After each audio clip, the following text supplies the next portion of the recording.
에디슨.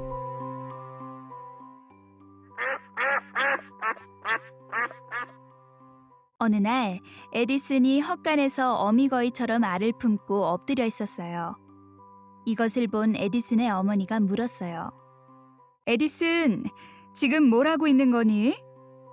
거위 알을 품고 있으면 아기 거위가 태어나는지 보려고요. 에디슨은 호기심이 많은 아이였어요. 8살이 된 에디슨은 학교에 다니게 되었어요. 궁금한 것이 너무 많은 에디슨은 선생님에게 늘 엉뚱한 질문을 했어요. 그런 에디슨에게 선생님은 화만 냈어요. 결국 에디슨은 석 달 만에 학교를 그만두고 집에서 어머니와 함께 공부를 하게 되었어요. 어머니는 에디슨의 질문에도 잘 설명해주고 책도 많이 읽어주었어요. 에디슨이 12살이 되었을 때 기차에서 신문을 파는 일을 하게 되었어요. 에디슨은 기차 짐칸에 연구실을 만들어 일하는 틈틈이 좋아하는 실험도 하였어요. 하지만 기차가 덜컹거리는 바람에 실험 약품이 쏟아져 기차에 불이 나고 말았어요. 이 바보 같은 녀석, 당장 내다버려!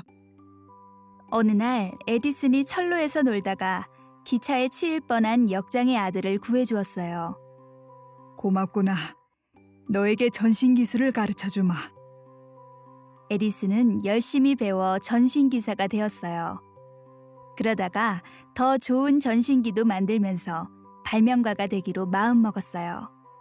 에디슨이 21살이 되어 뉴욕으로 갔을 때 가진 돈이 한 푼도 없는 빈털털이었어요.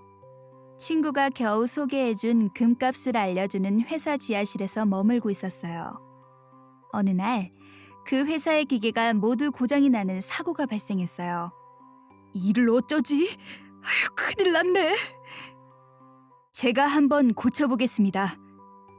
에디슨이 기계를 고치자 기계는 다시 움직였어요. 자네, 오늘부터 우리 회사 기계들을 관리해주게.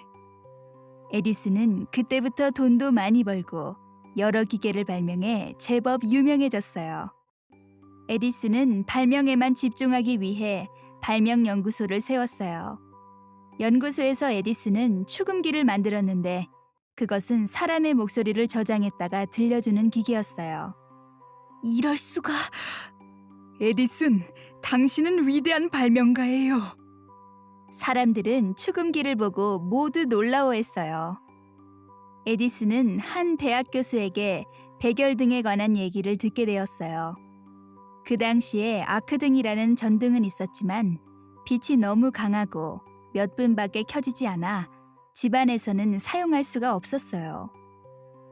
그래, 오랫동안 빛을 내고 누구나 쉽게 쓸 수 있는 백열등을 만들어야겠다. 에디슨이 백열등에 필요한 필라멘트를 만들기 위해 수많은 재료를 실험했지만 모두 실패했어요. 선생님, 벌써 100번이나 실험했는데 모두 실패했습니다. 불가능할 것 같은데 그만 포기하는 것이 어떻겠습니까? 무슨 소린가? 우리는 실패한 것이 아니라 필라멘트가 안 되는 재료를 100가지나 알아낸 거라네.